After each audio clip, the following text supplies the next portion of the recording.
Welcome to the 60th Student Conference on National Affairs. I'm so glad to see you all made it out this morning. Thank you for taking time out of your schedule to see the Chairman of the Joint Chiefs of Staff speak to us and our community. This process has been years in the making with guidance from our mentors and our advisors and the Aggie family, and I am just so grateful that we can be a part of it. And some of you who've already experienced that with the International Strategic Crisis Negotiation Exercise with the U.S. Army War College. If you're in here, will y'all give a little whoop if y'all did that? There you go.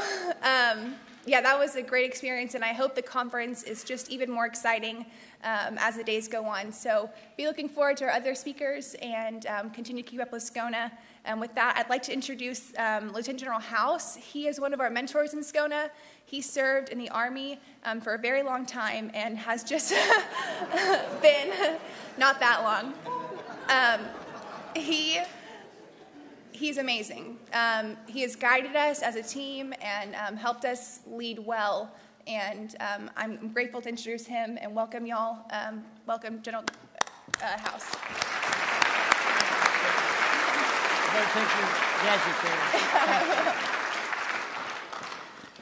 Thank you all for coming to SCONA 60. You'll get plenty of howdies.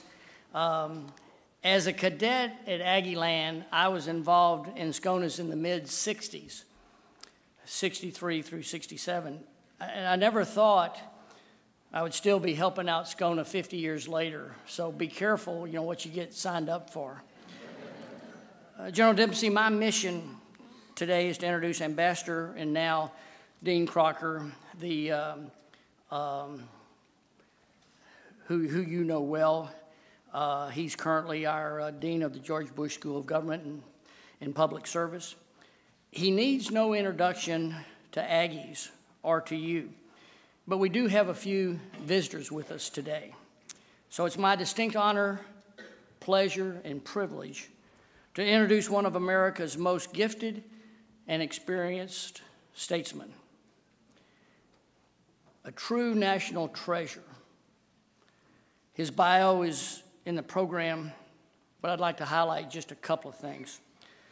After 37 years, to include being an ambassador to 5 different countries, he tried to retire from the Foreign Service, only to be called back to serve as an ambassador to his 6th country, Afghanistan, during the toughest of times.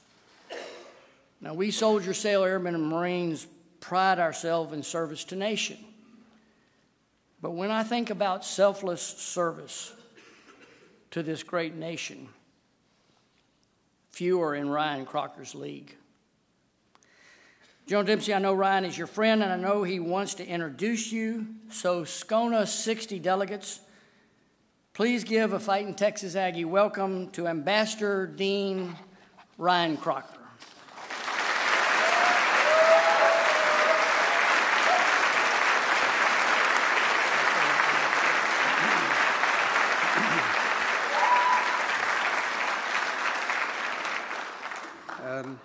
Thank you, General House, and welcome to all of you.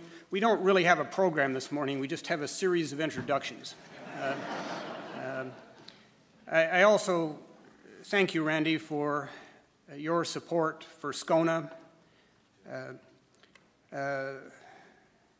You, of course, Rayleigh Stone, Catherine Stone, talk about legacies. And all of your teams have made this possible, have made the success of SCONA possible as really the premier university program in security affairs. A measure of that success is the fact that today we host America's senior military officer, General Marty Dempsey. You have his bio in your program. I won't recite the story of his fabled military career. He hates that kind of thing anyway. But I will tell you 2 stories that are not in his biography. The first goes back to Iraq when General Dempsey was commanding the 1st Armored Cavalry Division. He was already in the redeployment process after a pretty rugged year there at the beginning, 2003, 2004. But as they were starting redeployment, Iraq literally blew up. Sunni militants occupying cities in the west of Iraq. At the same time, there was a Shia Sadrist rebellion in Baghdad and the cities of the south. So General Dempsey had to work with terribly disappointed families and a division that thought it was pulling out of the fight to discover it was going right back into the heaviest combat they had faced. That was more than a decade ago. General Dempsey is still remembered in the Army for how he handled his troops, how he handled their families, and how he then led the most motivated division one could imagine in the successful campaign in Baghdad and the holy cities of Najaf and Karbala to tamp down that insurgency. History is made of things that didn't happen as much as it is of those things that happened. General Dempsey's courageous and thoughtful leadership of that campaign, which, if it had caused damage in the holy cities, could have caused the country to explode. It didn't explode. That is not remembered today. It is remembered by every soldier who served under General Dempsey at that time. It is remembered by their families. The second thing I will tell you is that General Dempsey sings. He is a proud Irish American, and when conditions are right, he will burst into song, the old Irish favorites, particularly Danny Boy. Ladies and gentlemen, please join me in hoping that this morning the conditions are not right. Please give a warm Aggie welcome to the 37th Chief of Staff of the Army, the 16th Chairman of the Joint Chiefs of Staff, an American hero, General Marty Dempsey. Thanks, Ambassador. You're a good man.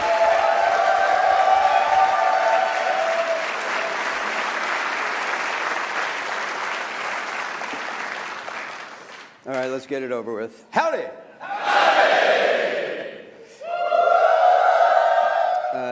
My wife Deanie and I and our team, our traveling team, are delighted to be here. And thanks very much to both of you gentlemen for the introduction, for the mentorship over the years. You all here at Texas A&M are in incredibly good hands in terms of understanding your country, the way it operates, or in some cases doesn't, and the challenges that we face and how best to address them with General House and Ambassador Crocker, who are both truly American heroes, and they have inspired me in my career, as I'm sure they will for you. Let me tell you, first of all, thanks for being here. Your presence here indicates, and if you want to talk me out of this, you probably could, but if your presence here seems to me to indicate that you have a genuine interest in a couple of things that are important to me. One is our country, and another is its security. And so I hope what we have a chance to do here today is interact on that basis. And I'll just say a couple of things by way of kind of setting the table for what will be the follow-on exchange. The first is, interestingly, when I looked at the acronym for SCONA and noticed national affairs, I thought it might be worthwhile to start by saying something about who we are as a nation. Because it seems to me you want to understand that if you're going to have a conversation about what we should be doing. First, you have to understand who we are, and then maybe you can expand the aperture a bit to talk about what we do as a nation. And interestingly, Ambassador Crocker, in his introduction, triggered a memory I have of a recent encounter with one of my counterparts from another country across the globe, who in one of our visits said to me, "Do you know what sets you apart?" And it actually, and I don't think he meant me, actually, I think he meant America. And he said, It's the dash. And I said, what are you talking about, the dash? He said, the dash sets you apart. He said, you are a nation of Irish Americans, of German Americans, Polish Americans, Jewish Americans. You're a nation of diversity. You're a nation where, in my case, the son of Irish immigrants can become the chairman of the Joint Chiefs of Staff. And he said, that's what sets America apart, is the fact that you are inclusive, that people choose to integrate into your society. And actually, it was a really important moment for me in understanding how others see us. Sometimes maybe not as complimentary. Some people are, in fact, quite jealous. And some people actually find that dash very, very threatening to them. But that really is who we are. It's who you are. And my advice to you today and in this week when you talk about national affairs, just remember who we are before you start talking about what we should do. Because I think that touchstone, if you will, that principle, that foundation is probably really important. And as we interact with the rest of the world, I think we have to remember where we've been and make sure it shapes where we're going. Okay. So how does the chairman of the Joint Chiefs think about the national security interests of the United States and how to protect them? I'll give you a little mnemonic device. I use 4 numbers, 2, 2, 2, and 1. And I'm not going to dwell on them. You may want me to in the Q&A, and I'm happy to do it. The 2, 2, 2, and 1. 2 heavyweights, 2 middleweights, 2 networks, and 1 domain. 2 heavyweights, Russia and China. Russia, by the way, is trying to obliterate the dash in Eastern Europe. They don't want people to be Russian-Estonian or Russian-Latvian or Russian-Lithuanian or Russian-Ukrainian. They have lit a fire of ethnicity and nationalism that actually threatens to burn out of control. And in so doing, they are threatening our NATO allies, and as a result, we have to make sure that we both reassure our NATO allies, harden them against the threat that they face, and then try to assist Eastern Europe writ large, to include non-NATO nations, in suppressing this effort to rekindle fires that haven't burned in Europe in 60 years, 70 years. Okay, that's the heavyweight. That's 1 heavyweight. The other one's China. By the way, I'm not predicting for you open conflict against any or all of these countries or groups I'm about to name, but they are the context in which we should think about our security. The other heavyweight is China, clearly. China is reemerging on the global scene. Very strong economic country, becoming militarily strong, have some historic territorial issues with their neighbors, also have some internal issues they're working through. Pretty tough to manage 1.4 billion people and keep them on a glide slope of prosperity. I think actually we're going to be able to work with China to manage we'll be competitors, but doesn't mean I think we'll have to be adversaries. And we're working hard to do that. But that's the other heavyweight. So the 2 heavyweights, Russia and China. The 2 middleweights, Iran and the DPRK. Iran.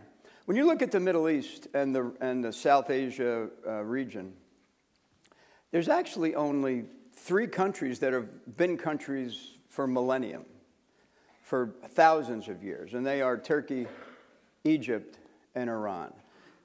And the 3 of them together are bordering, if you will, one of the most unstable pieces of real estate on the entire planet. As you well know, we're working with Iran and with a group of partners to try to convince them that a diplomatic path to having a nuclear capability, but a nuclear capability that is not threatening to become a weaponized and nuclear capability. We're working hard on that. But we should all remember that's not the only issue we have with Iran right now. Iran is a state sponsor of terrorism through its activities with Lebanese Hezbollah, Hamas, as well as the IRGC Quds Force. They are very active in trafficking weapons. They're very active in cyber. And they are active in other ways that threaten our interests. And so We are working hard to reach a negotiated settlement on their nuclear program, but we shouldn't forget that there are other issues which cause us concern about Iran, and those are going to have to be worked. So that's one of the middleweights. And by the way, their presence at the entrance of the Strait of Hormuz that connects the Gulf, and now through the Houthi expansionism in Yemen, their influence in the Bab al-Mandeb and the Red Sea will have to be part of our equation going forward. Not sure exactly what that means yet, but it will have to be accounted for. So that's Iran. DPRK, opaque, unpredictable, led by a man who has increased the level of provocations on the peninsula, who may or may not stay in that provocative stance. That's a matter of concern to us. Nuclear, on a path to develop road-mobile intercontinental ballistic missiles that could actually threaten the homeland at some point if deployed. Threatens our close ally, the Republic of Korea. We've got 28,000 soldiers, sailors, airmen, and Marines on the peninsula, and about 4,000 families on the peninsula. And so we have a great deal of interest in both protecting our allies in the region, but also those families. And so that's the other middleweight. Also active in cyber, by the way, as we well know. The two networks. One is the one that has been up till now kind of broadly described as Al-Qaeda, but as you know, there's been others now who are competing for this radical ideology, anti-Western, fomenting the internal challenges of Islam, Sunni and Shia, and now stretches really from Al-Qaeda to ISIL to al-Nusra to Al-Qaeda on the Arabian Peninsula, Al-Qaeda in the Islamic Maghreb, Sinai, Libya, into the Sahel, and all the way down into Nigeria. And that's a network, not a network that is coherent and unified all the time, but that partners with itself, shares tactics, techniques, and procedures, shares an ideology that is anathema to the kind of freedom and that dash that I talked about at the beginning. And that network is trans-regional. It will take a generation or more to be defeated, and it will take persistence on our part and working closely, and most often through partners and hardening our allies in order to deal with it. And importantly, we've got to counter their message, and I don't mean me and you. I mean the people in the region who are most threatened and who have the greatest at stake really need to up their game in countering that message. But it stretches from Western Pakistan to Nigeria. One network, it's really a consortium, if you will. Okay, the other network is actually one we don't talk about much. We probably should talk about it more, and that's the transnational organized criminal network that runs from our southern hemisphere up into the United States, but also increasingly runs from our southern hemisphere over into Western Africa, up to Sahel, and into southern Europe. Transnational organized crime, they generate more money than most countries on the face of the earth, and if you wonder where that money goes, so do I. So do I. And I think there's very clearly a nexus between the wealth that's generated by the movement of weapons and drugs and human trafficking and anything. That is a network in the sense, it's a railroad. I mean, it's much more than a railroad, but I'll use the metaphor, the analogy of a railroad. And it'll move whatever you ask it to move if you're willing to pay the price. And so there is a nexus between this global network of terrorism and this global network of criminals, and we need to continue to unpack it. We need to do more in our southern hemisphere. We need to do more with Mexico, and especially that narrow isthmus that in the area of Guatemala where it can be choked off. We need to do more in the maritime domain. We probably need to work with NATO to do more in the Gulf of Guinea, off of the west coast of Africa. We're working with the French in the Sahel, and we probably need to take a look at NATO's southern flank with them, because this is any network, by the way. What makes a network different than a state actor, when you're dealing with a network, you've got to keep pressure on it across its entire length. It doesn't do any good just to pinch it here. You've got to press it across its entire length. You've got to interdict its financing. You've got to interdict the flow of foreign fighters or criminals. And it takes a really broad effort with partners to deal with networks. So that's the second network, the other one being this transnational global terrorist network. The domain is cyber, and my guess is you probably know more about cyber than I do, but I probably know a little more about cybersecurity than you do, and I can tell you that we've got a lot of work to do. We've made some strides, some pretty significant strides, militarily in particular, in terms of defending ourselves, meaning our military, the .mil enterprise, but the country is more vulnerable than it should be. And I'm telling you this because it's not a military issue uniquely or solely. 90% of my logistics enterprise, 90% of our ability to flow forces and to distribute this incredible network of aircraft that we have, 90% of that rides on commercial internet providers. And so if they're vulnerable, I'm vulnerable, and I don't like being vulnerable. So what we're trying to do is work toward, with the Congress of the United States, we're trying to work toward some kind of legislation that would raise standards somewhat. Now, you know, there's an issue there of cost and who should bear it, but we do need something that causes a more common set of standards on internet security. And then the other issue is information sharing. That is to say, if you're being attacked and you know it, you need to be incentivized to tell the central government that you're being attacked, so that if there are things we could do to either block it or attack it in turn, we would have that option. Right now, there's disincentives to that in corporate America, and we've got to break that barrier down. Now, look, I've got it. There are huge privacy issues at stake here, and there's also the notion that the internet was designed and built and conceived as free and open, and I love that actually about it. It's the power of it. But it's also become a bit of a vulnerability, not just for us, but for our partners around the world. And so if you think about it this way, so that you don't think I'm up here, you know, banging away on the kind of the hardline view of this in terms of the internet, think of it this way: when your time comes to either support or not legislation on the internet, it's about give and take. Just remember those two words. And then let me ask you a question. How much of your privacy do you willingly give up on the internet today? You don't have to answer that. You know how much privacy you give up. You give up almost all of it. If you're ordering something on Amazon, they're going to help you. If you're on, how many people are on Facebook? Okay, I rest my case. I need go no further. You are willingly surrendering some of your privacy. All we're going to have to ask of the American people in terms of legislation is, how much will you allow us to take?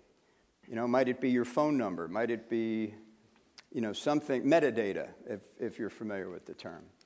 We've got to come to grips with that. And by the way, if the American people decide, no, we're not willing to allow the central government to have any take, you're going to stay vulnerable, and someday it's going to actually be a huge security issue.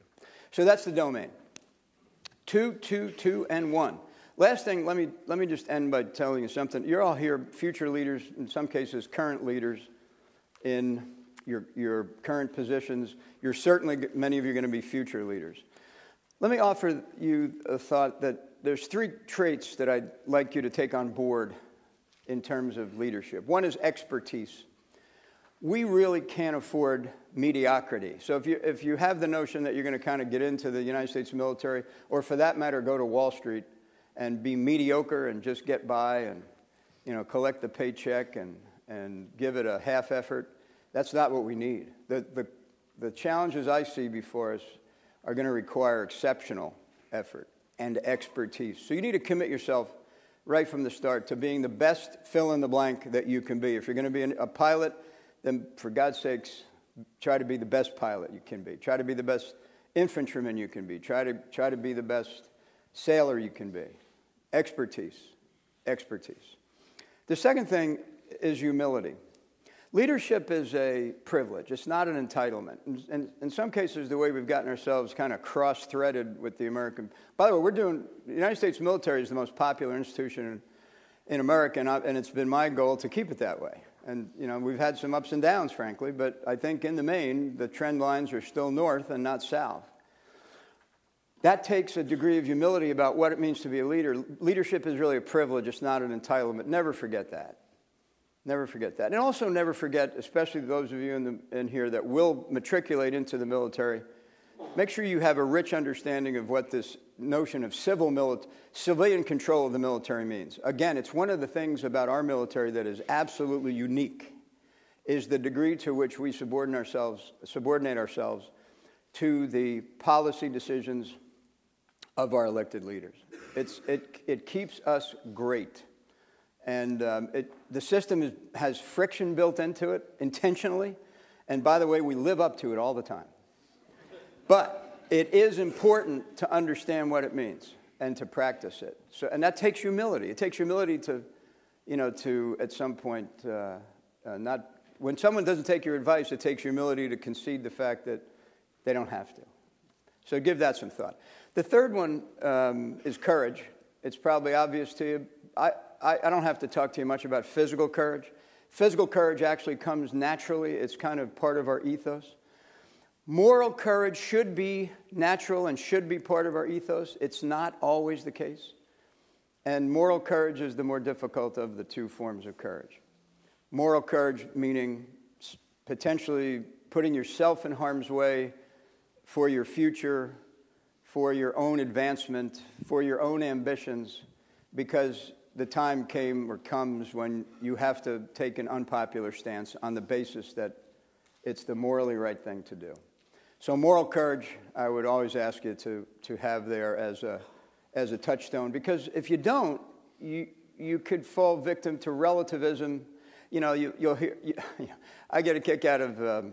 I don't get a kick out of it. Actually, it kicks me. But Ambassador Crocker and I used to have this conversation in Iraq when we were dealing with the Iraqis, and we'd say to the Iraqis, "Look, this is our red line. You got to do this, or we're not going to do that." And then next thing you know, you find yourself over here. Okay, now, damn it, that's the red line. You don't do this, we're not going to do that. And the next thing you know, we're over here, and you say, how did I get over here when I said my red line was back there? So you have to be careful, frankly, in the world in which we live about succumbing to complete relativism, and it takes moral courage to do that. Let me end by telling you that I'm very proud that you're here. We've been extraordinarily impressed with Texas A&M University Corps of Cadets. It's great to see some of our colleagues and partners and friends from the Republic of Korea here with you. Katsi kapsida, which in Korean means we go together, as they know. So congratulations on this conference, Katie. They tell me you're kind of the energy behind it. Well, that's a lot of energy, by the way. And I have learned that where Katie tells me to go or line up, I do it. And generally, I have been well served by that advice. So look, thanks for being here. I'm looking forward to your questions. And Gigamaggies.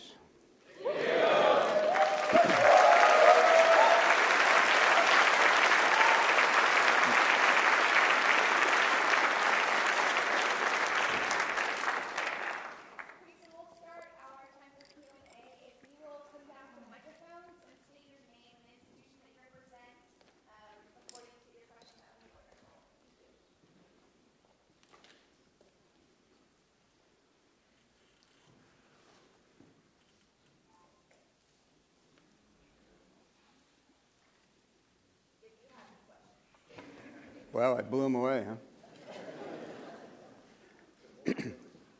Yeah, where's the moral courage? Hey, by the way, you can honestly, I say this because it reminds me to say it. If you disagree with anything I said, bring it on. This is like a rehearsal for my... I've got to do a series of congressional testimonies here in the next 2 months, and I'm ready for it. So I need the murder board. Howdy, sir. My name is Jonathan Dearmore. I'm from Dallas, Texas. I'm a senior. And Okay. I have one question for you. That's good. You only get one. Okay, good deal. Well, recently in the last year, you testified before Congress, and you said that you wouldn't outrule boots on the ground against ISIS.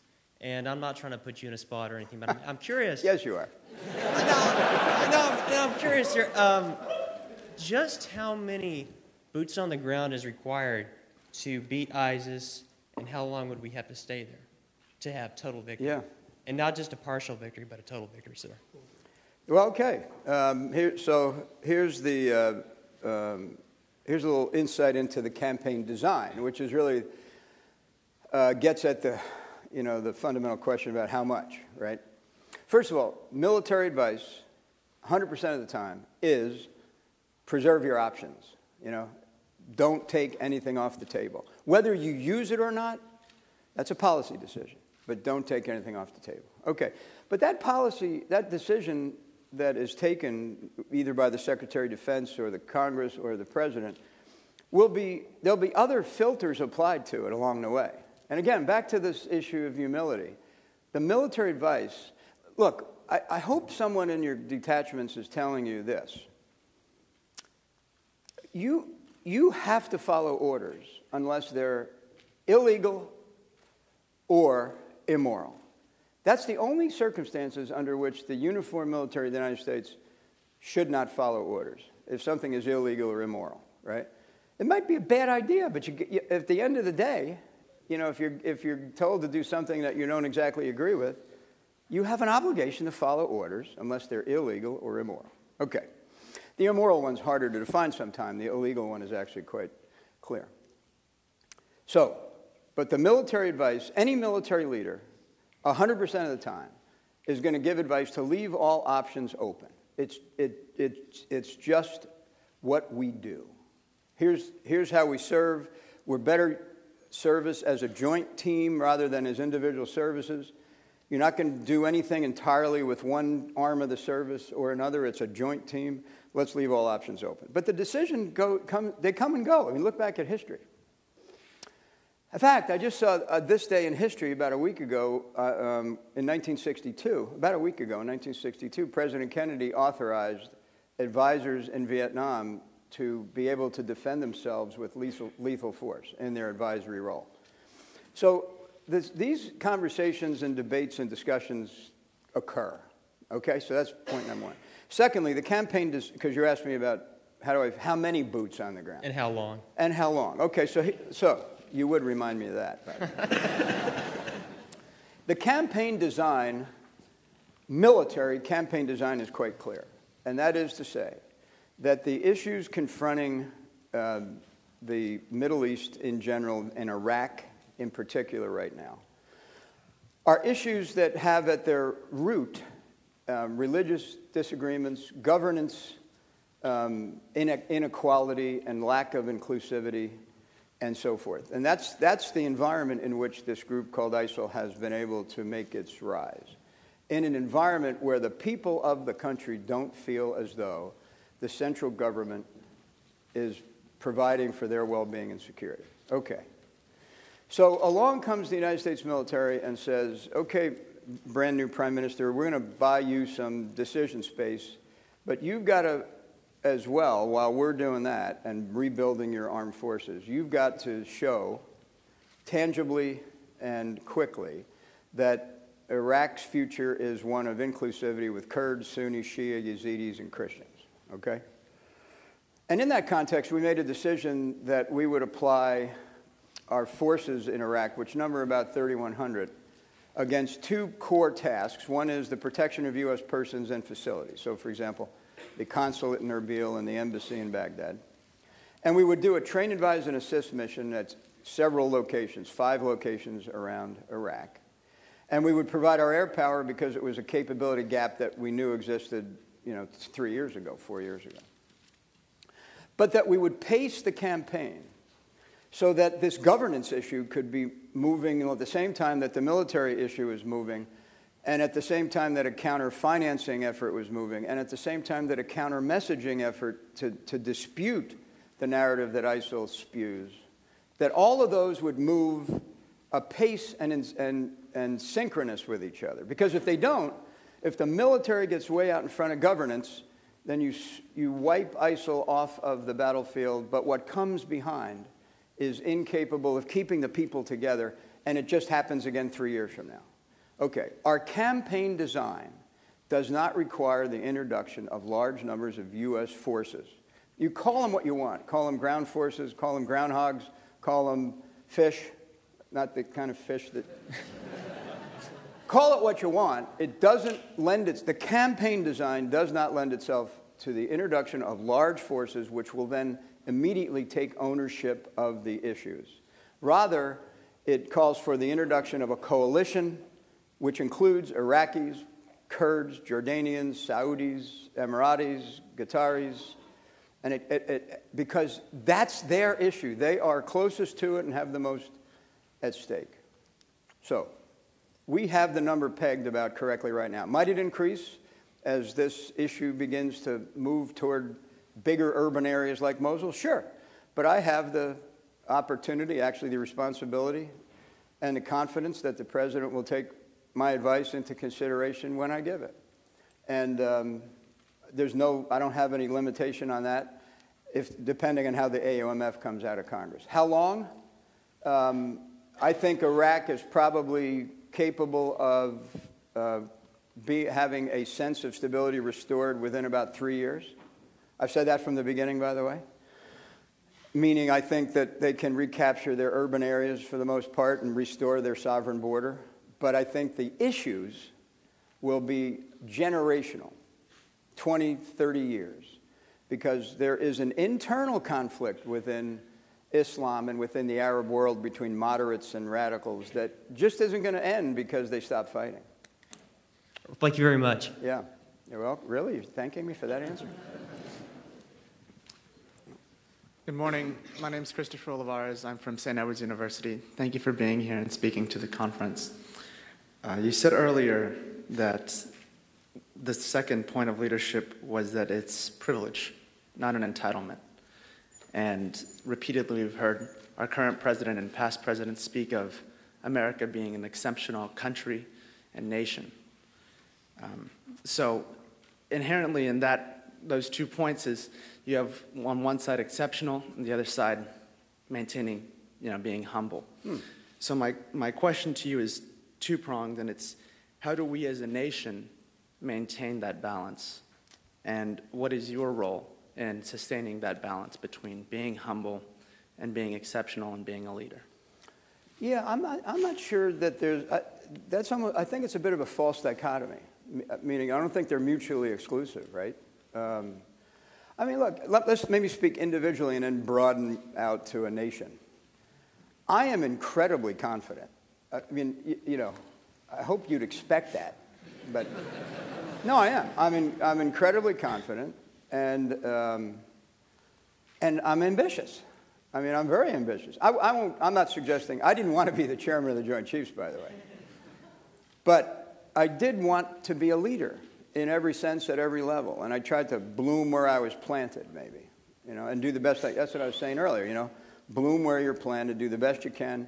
And generally speaking, you'll be recognized for that. And, the corporation will bring you along. So I do consider myself exceptional, at least exceptionally good looking. Come on, give me a break. I shouldn't say that in front of my wife, probably. She is the one person in the room that will dispute that, I'm sure. And I also consider myself humble in that the way I apply my particular talents, I want them to create around me an image of humility, not falsely, genuinely.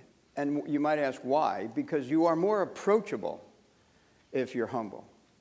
And by the way leadership works at my level is relationships. Has nothing to do with authority.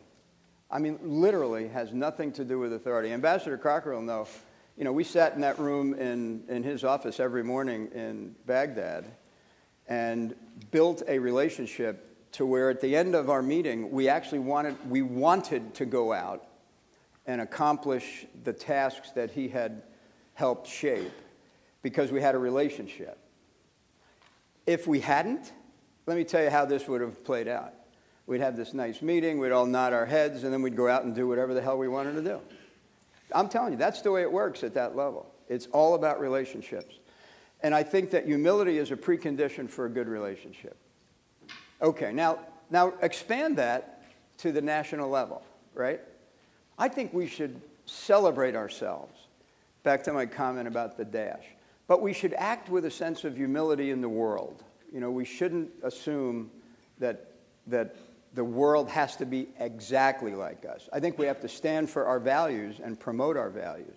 But I think we have to be culturally aware. And I think we have to be humble in the sense that you could not, should not, and must not conclude that you can settle these issues exactly on your terms. I did a long study, by the way, when I was the Training and Doctrine Command Commander about how conflicts end, how campaigns end. We actually do pretty well, you know, not just us, but the world does a pretty good job of knowing how to start conflict. But look back at our history of ending it. You know, going from peace to war, we probably get about an A+ on that. Getting from war to peace, I don't know. I'll leave you to grade it, but I think there's some lessons to be learned there. And one of the lessons I learned when I look back at we've had 17, now 18 campaigns in our history. I think that it's fair to say that in every case, there are some principles that define the way these conflicts end. One of them is your objectives change along the way. Several times, your objectives will change. So back to the point about humility as a nation.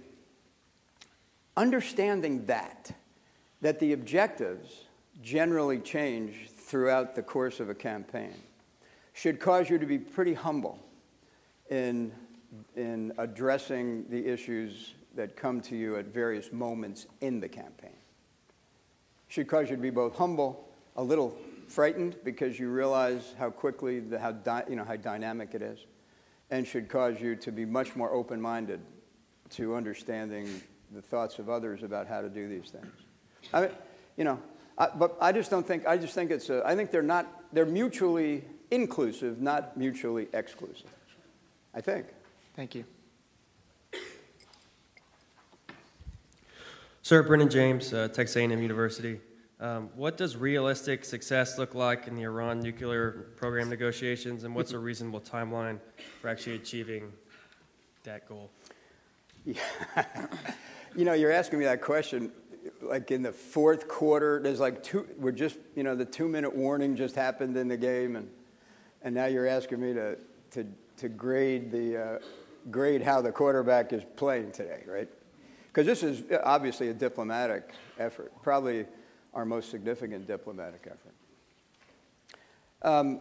I honestly can't answer that question. I'm in the middle of the conversations about it. But remember now, my conversations are about the effect of negotiations on our regional partners and the degree to which they will remain confident that they can account for their security. It's about reminding everyone that we have these other issues with Iran that are not going to be solved just through the nuclear negotiations. And it's about making sure that I keep the military capability in place and ready in the event that the negotiations fail. That's actually my responsibility.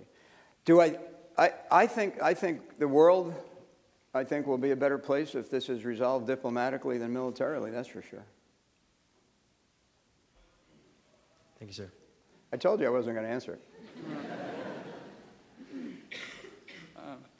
Sir, my name is Ryan Clay, Texas A&M University. My question is maybe a little bit similar to his, but when we have issues in the Middle East, they stem back, to the beginning of time, and things got especially worse after World War I, the drawing of really poor nations that weren't meant to be nations, and a huge problem is culturally over there, not only amongst radical Islam, but just amongst the entire population.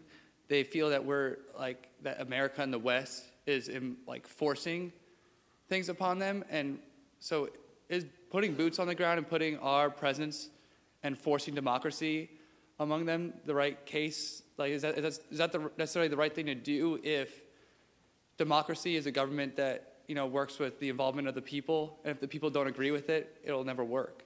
So where do we go if we keep forcing democracies and they just collapse every time? Where do we go from there, sir? Well, actually, the trend lines for democracy continue to move in the positive direction around the world. They do. They are Look, I was saying earlier, when you take the lid off of a dictatorship, and you look historically at that, there's often a period where the various groups either consider themselves to be victors or they consider themselves to be vanquished. So the victor and vanquish cycle, a cycle of feeling that you're either the victor or the vanquished, continues to kind of cycle for some time.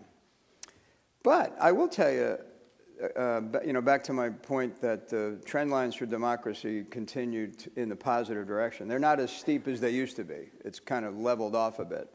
But still, if you go to those think tanks and such that track the future of democracy, you'll see that it's generally in a positive direction. So I'm not sure I would agree that they collapse automatically. I think they collapse when, in fact, there's a theory that it's usually after a dictatorship collapses, there's a theory that the first leader considers himself a victor, the second leader considers himself a victor or herself, but for a less, they soften a bit, and it's really the third time that someone is elected democratically or by representative vote that they begin to take ownership of all of the people, not just their particular group. I think there's probably some truth in that. I hope you don't think, you could be led to think that we do go around the world trying to impose democracy. I mean, Ambassador Crocker can speak far more eloquently than I can, but we're never in the business of imposing. I shouldn't say never, but it's just not, that's not the theme that I want you to walk away believing, that we try to impose democracy. I think what we try to do is frankly to illuminate how democracy can be empowering, not be in any way debilitating to countries. In other words, that you harness, well, there it is, right? That you harness the human potential of a country when you understand the views of others, not just your own narrow view. But look, you're talking to a military guy. So our job has been, as the ambassador knows and others, has been to try to give some decision space to people by settling or stabilizing the environment so that those kind of democratic debates can take place. But it's hard, though, to convince people who feel like they've been oppressed that now they should be cooperative. And that's why I think it takes a couple of turns at the crank before it actually settles itself down. And I think that's what you're seeing in Iraq. I appreciate it, sir. Good morning, sir. Hi. My name is Charlie Hurt, and I'm at Texas A&M. And I would like to ask. Thank you, sir. I would like to ask, do you think we should arm the Ukrainians, even though Putin is not honoring a ceasefire, sir? Well, that's an option that, as you know, it's been famously played out in the media, but we are considering that option. But remember what I said, in dealing with Russia, I think we have to do it in context, not one weapon system at a time. So I think we have to decide how the relationship with Russia has changed, whether it's in Eastern Europe, whether it's in the Arctic, whether it's in the maritime domain, whether it's in cyber. What does it mean vis-a-vis our NATO allies? And we're working on that. We're working on rationalizing our relationship in terms of a strategy. And against that strategy, then you could make decisions about the introduction of arms into Ukraine. But we're considering it. But as I said, my effort is to kind of understand the entire context. I will say the human suffering is just atrocious. I mean, it's hard to imagine that in 2015 you'd have that kind of conflict and those kind of instincts that are being that are coming to the front again in Europe. It's almost unimaginable. But of course, that's what we get paid to do, is to think the unthinkable. And in that context, we're looking to what might happen next. I said earlier, I don't know how far this fire of ethnicity and nationalism could burn. And so we don't want to be dealing with it in the moment. We want to take a look at it more broadly. Yes, sir. Thank you. Good morning, sir. My name is Jacob Brown, and I'm a junior here at Texas A&M. And my question to you is about the pivot to Asia. And in fact, several years ago, SCONA framed their conference around the pivot to Asia. But I think that, in the recent months and years, the the attention has been taken off Asia and shifted back over to the Middle East. I was wondering if you could identify maybe improvements that have happened because of that policy change and new challenges that have arisen from that. Yeah, actually, I'm on the way to Australia, so I'm personally pivoting, I can say that. And I go there a couple of 3 times a year to try to, again, relationships, trying to understand the region from their perspective. Been to China, been to Vietnam, Singapore several times, Korea, many times, Australia. And we're actually making some pretty significant progress in finding a way to collaborate multinationally. Heretofore, most of our relationships in Asia have been bilateral, us with the Australians, us with the Koreans, us with the Japanese. And what we're trying to do is kind of knit it all together, because I think a multinational or multilateral security environment is the environment in which I think China can rise peacefully. But that's our strategy in the Pacific. It's going on. It doesn't get much notoriety, right, because there's no, what gets notoriety is those kind of conflicts that are producing casualties and horrific events. Our rebalance of the Pacific is kind of steady. It's more like a marathon than a sprint, which is good, and it's inevitable. It's imperative, and I don't use those words often. By 2050, there will be 9 billion people in the world. 7 of the 9 will live between India and China, right there, in the Indo-Pacific region. So if you want to know what that means, it means all of the interest and effort in every way, economic, diplomatic, intellectual, security, all of that is going to shift. And we want to be postured to prepare and contribute to that shift so that that shift occurs peacefully. Yeah, 7 out of 9 billion people. All right, what else? Thank you. Good morning, sir. Mishim Daniel Pacheco, Texas A&M University. Currently, I'm in our senior level naval science ethics course, kind of the capstone course. I know some of the other seniors in here are in their ethics courses in their respective different services. Yeah. Is there a time that you could give us an example of when you were given an order that morally you're kind of conflicted with, and how you handle that, and how you move forward with that experience through your career? Yeah, I would. But yes, let me ask you to do 2 things, though, because you reminded me that I should have had this in my prepared remarks. The day you graduate, did you say you're a junior? No, you're a senior. Okay. Senior, sir. The day you graduate, you need to take ownership of the profession, meaning you're no longer a consumer, you're now a producer. You have to take ownership of all the issues that are confronting us in our professionalism, in our ethos, in some of the challenges we've had with corrosive leaders and things. You need to own sexual assault, suicide prevention. You will own them the day you pin on those bars or put on your ensign insignia. A lot of young lieutenants and ensigns don't actually realize that. They think they can kind of ease into it. There's no easing into it. When you graduate, you own it, and you need to commit to not just making your own unit the best it can be, but always have that other little voice in your head that says, what does this mean to the profession and the way we will be, maintain our standing with the American people. And the other thing is trust. It's all about trust. What makes the Corps of Cadets spectacular, it seems to me, is that I can sense a degree of trust among you, a common purpose, that gives meaning and helps build relationships. Carry that with you, too. Build trust from the day you enter active duty till the day you leave. Okay, and here's why. Because you asked, can I give you an example of any time I've been pulled or nudged into that gray area, if you will? Yeah, every day. I mean, look, this. We actually live in the real world. Let me give you a couple of examples. Let me put them at your level, though, not mine, because mine are probably interesting to you. But so what's your specialty? Navy?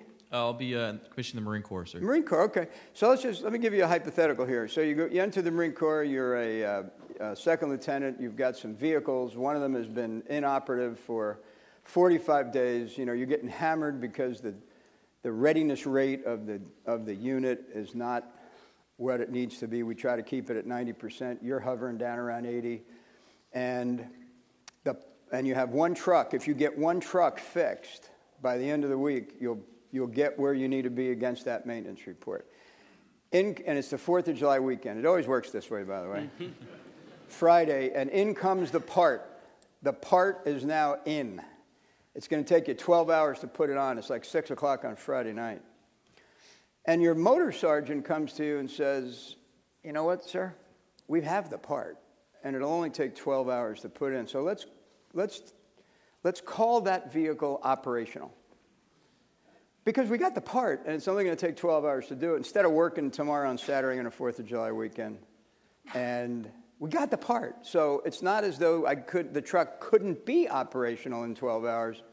So what do? You don't need to answer me. That's an ethical issue, though, because you're going to actually declare on your readiness report at the end of the week a certain level of readiness. And if you don't put that part on and declare it ready, you have now established a new standard with your unit. You know where the answer is, by the way. Put the damn part on the truck. Yes, but if you don't, you've set a new standard. You've created space in which all kinds of things could go wrong. Those things will happen to you, I mean, literally every day of your professional life. You will have something that you're not exactly sure about. First of all, your cadre here is a wealth of those kind of vignettes. A day in the life of a lieutenant or an ensign, and for that matter, eventually a general. And you ought to take advantage of that. Secondly, you ought to, build relationships, not only inside your own unit, but laterally, so you can always pick up the phone and ask one of your peers, hey, what do you think? And then, but if they've done their job and you've done yours, you'll have an instinct for doing you'll know what right looks like, and you'll have an instinct for doing it. And just listen to that voice. If the little voice in your professional head says, you know what, this is really a no-brainer. You got to put the damn part on the truck because it's the right thing to do. It's the honest thing to do. Then you'll do it, and you'll face those things all the time. It's what makes it kind of exciting, frankly, is watching your subordinates develop, watching your unit become proficient, and recognizing in yourself that you're becoming a professional. Thank you, sir. Yeah. Sir, good morning. My name is Jason Johnston, and first I just want to say thanks for your continued service. I did 7 years active duty in the Army and still serve in the Texas Guard, so I really appreciate what you're bringing to the table here with these cadets and midshipmen. My question will be sort of a continuation from the midshipmen. You mentioned in your talk the danger of falling victim to moral relativism. And on active duty, and I know you've seen examples much more plenty than me, but there's leaders who believe certain things are right and others believe other things are right. And then when we bring in the public news channels, whether you're watching Fox, ABC, NBC, or CBS, you get a different feel in social media, and it's really confusing. So I would like for you to talk more to us on your experience of how to keep the target accurate on what is right. Yeah, that's such a great question, and one that at some level has to be answered by each individual as you kind of accumulate experiences, right? You did mention something, though, that I am concerned about a bit, and that is that because of the ubiquitous nature of information, you can actually tailor what you hear and listen to and learn. You can tailor it so exquisitely that you lose the ability to understand an opposing point. They say that the mark of an educated man or woman is that they can hold two competing ideas in their head simultaneously. Actually, it's not a bad definition, that you can recognize that most issues, most complex challenges have a variety of ways in which they can be addressed. So, I actually do worry that increasingly everything that you get is tailored. We talked earlier about cyber, where before you're done typing in the address or typing in the internet site you're trying to access, it's giving you some choices because it knows you. It has learned you. And it won't give you choices outside of your preferences. It'll give you choices inside. And you might say, that's really convenient. It is, but it feels a little manipulative, frankly, to me. And that there's people, I'll use Brooklyn. There's people living in Brooklyn who, when they, get on the internet to get the news, it's news that is tailored to where they are. And so they can find, I'm saying